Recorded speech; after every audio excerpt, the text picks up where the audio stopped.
Hello friends, তোমাদের সকলকে আমার চ্যানেলে স্বাগত। আমি আজকে এখানে ফুলকপির ডাঁটা নিয়েছি। শীতের শুরুতেই কিন্তু ফুলকপির ডাঁটার চচ্চড়ি খেতে খুবই ভালো লাগে। আমি দুটো ফুলকপির ডাঁটা নিয়েছি, আর এখন এই সময় শীতের শুরুতেই ফুলকপির ডাঁটাগুলো নরম থাকে আর একটু পাতা সমেত ডাঁটাগুলোকে আমি কুচি কুচি লম্বা লম্বা করে কেটে নিয়েছি। এবার ভালো করে জল দিয়ে কিন্তু ধুয়ে নিতে হবে। ভালো করে জল দিয়ে ধুয়ে নেবার পর 1 থেকে 1.5 চামচ নুন দিয়ে একটু ভিজিয়ে রাখবো 2-3 মিনিট মতো। তারপরে একটা বাটিতে বেশ কিছুটা জল নিয়ে গরম করে নিয়েছি আর 1 চামচ মতো নুন দিয়েছি। এবার ধুয়ে রাখা সমস্ত ডাঁটাগুলো গরম জলের মধ্যে দিয়ে দেবো আর একটু নেড়ে দেবো, আর 5 মিনিট মতন ঢাকা দিয়ে সেদ্ধ হওয়ার জন্য রেখে দেবো।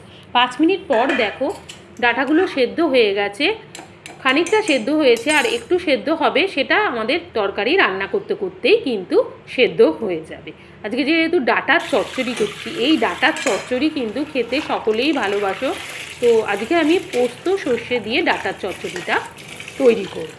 তো ডাঁটাগুলো সেদ্ধ হয়ে যাওয়ার পর আমি ছাঁকনির মধ্যে ছেঁকে একটু জল দিয়ে ধুয়ে রেখে দেবো, জলটা ঝরে যাওয়ার জন্যে রেখে দেবো। এবার আমি একটা কড়াই বসিয়ে নেব। কড়াইয়ের মধ্যে আমি সর্ষের তেল দেব 3 চামচ মতন। তারপর এখানে আমি যখন তেলটা গরম হবে তখন আমি দুটো শুকনো লঙ্কা এর মধ্যে দেব। শুকনো লঙ্কাটা যখন একটু ভাজা ভাজা হবে তখন এর মধ্যে আমি 5 ফোড়ন দেব 1/2 চামচ মতন। দিয়ে মশলার যখন একটা ভাজা ভাজা সুন্দর গন্ধ বেরাবে তখন আমি এর মধ্যে সবজি অ্যাড করব। প্রথমে আমি একটা বড় আলুকে আমি ছোটো ছোটো টুকরো করে রেখেছিলাম, সেই আলুটা দিয়ে একটু নাড়াচাড়া করে নেব। এবার আলুটা যখন একটু ভাজা হবে তখন এর মধ্যে আমি অ্যাড করব হলুদ। 1 চামচ মতন হলুদ এর মধ্যে অ্যাড করে দেব।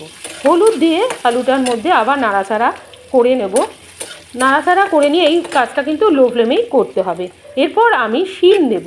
শীতকালে শিম পাওয়া যায়, আমি 4-5টা মতন শিমকে ছোটো টুকরো করে রেখেছিলাম, শিমটা দিয়ে আবার একটু নাড়াচাড়া করে নেব। শিম দেওয়ার পর আমি দেবো এখানে ফুলকপি, ছোটো করে টুকরো করে রেখেছিলাম 5-6 টুকরো মতন দিয়ে দেবো। আর কুমড়োও কেটে রেখেছিলাম ছোটো করে, সেই কুমড়োগুলোও এর মধ্যে অ্যাড করব। তোমরা তোমাদের পছন্দের মতন সবজি অ্যাড করতে পারো। তারপর আমি এখানে 1 চামচ মতন নুন দেবো।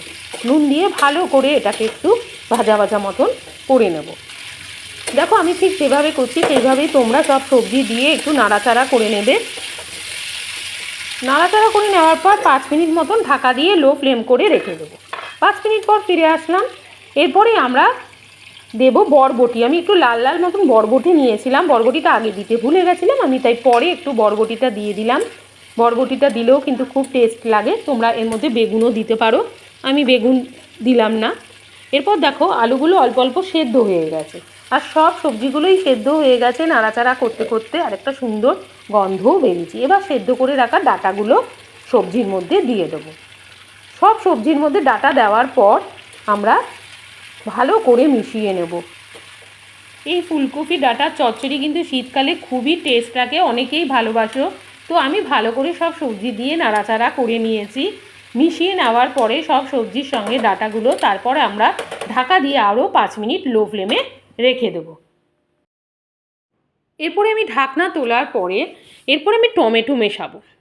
টমেটো তোমরা সবজির মধ্যে দিতেও পারো, নাও দিতে পারো। তো আমি একটা বড় সাইজের টমেটোকে লম্বা লম্বা করে কেটে দিয়ে দিয়েছি, আর দিয়ে দেওয়ার পরে ভালো করে সবজির সঙ্গে টমেটোটা মিশিয়ে নিয়েছি। তো আজকে আমি সর্ষে পোস্ত দিয়ে ডাঁটার চচ্চড়িটা তৈরি করছি। তো আমি এখানে 1 চামচ সাদা সর্ষে নিয়েছি আর 1.5 চামচ মতন পোস্ত নিয়েছি। আগে থেকে ধুয়ে সর্ষে পোস্ত ভিজিয়ে রেখেছিলাম, তারপর আমি মিক্সিতে বেটে নিয়েছি। তোমরা শিলনোড়াতেও বেটে নিতে পারো। তা সর্ষে পোস্ত বাটাটা তরকারির মধ্যে দিয়ে দিলাম। তারপরে বাটির মধ্যে অনেকটা লেগে থাকে, এখানে আমি 1/2 কাপ মতন জল বাটি ধুয়ে সবজির মধ্যে অ্যাড করে দেবো।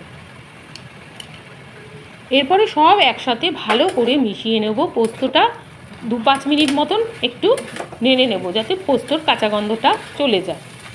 ভালো করে নেড়ে নেওয়ার পরে আমি এখানে 5টা মতন কাঁচা লঙ্কাকে চিড়ে রেখেছিলাম, সেটা দিয়ে দেবো। তোমরা বেশি করেও কাঁচা লঙ্কা দিতে পারো, ঝাল ঝাল খেতে ভালোই লাগে। এবার দেখো সব নাড়াচাড়া করে মিশিয়ে নিয়েছি। এবার আমরা আবার ঢাকা দিয়ে 5 মিনিট মতন রেখে দেব। 5 মিনিট পর ফিরে আসলাম। আবার একটু নাড়াচাড়া করে নিলাম। এখন সমস্ত সবজি কিন্তু সেদ্ধ হয়ে গেছে।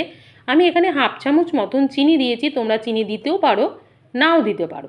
তো চিনি দিয়ে আবার নাড়াচাড়া করে নিয়েছি। আর যেহেতু সর্ষা পোস্ত দিয়ে আমি করছি আজকে ডাঁটার চচ্চড়ি, তাই ওপর দিয়ে আমি 1 থেকে 1.5 চামচ মতন সর্ষের তেল দিয়ে দিয়েছি। সর্ষের তেল দিয়েও আমি ভালো করে নাড়াচাড়া করে নিয়েছি। রেডি হয়ে গেছে ফুলকপি ডাঁটার চচ্চড়ি। খুবই সহজ আর খুবই সুস্বাদু, তাই আজকের থেকে আর ফুলকপির ডাঁটা ফেলবে না। এইভাবে তোমরা বাড়িতে একবার ট্রাই করে দেখতে পারো। তোমাদের যদি আজকের এই ফুলকপি ডাঁটার চচ্চড়ির ভিডিওটা ভালো লেগে থাকে, লাইক, কমেন্ট, শেয়ার, সাবস্ক্রাইব করো। বাই।